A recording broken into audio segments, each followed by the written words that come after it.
Mary was in the garden, and so Gabriel appeared to her.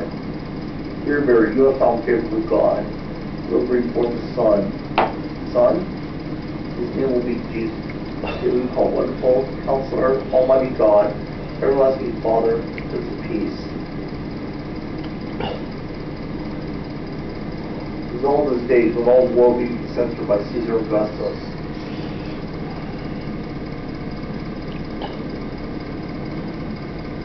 Anyway,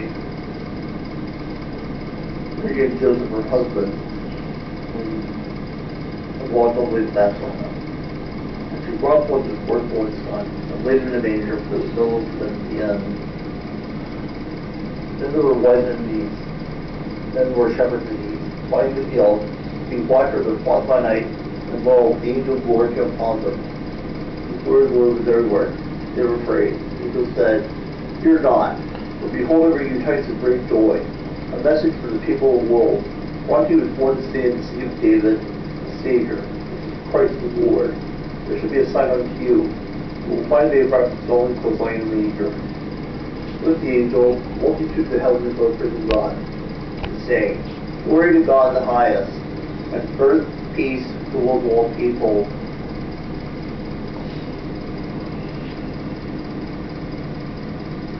Then there were wise men in the east saying, Where is he who is born the Son of Man? We have seen the star in the east, and are here to worship him. Wise men followed the star in the east. They saw Mary and Joseph, the manger, the God that worshipped him, brought gifts of gold, frankincense, and myrrh. And being warned that he should not return to Herod, they departed another way. The shepherds also departed, glorifying God with all they had heard and seen. Mary pondered all these things in her heart.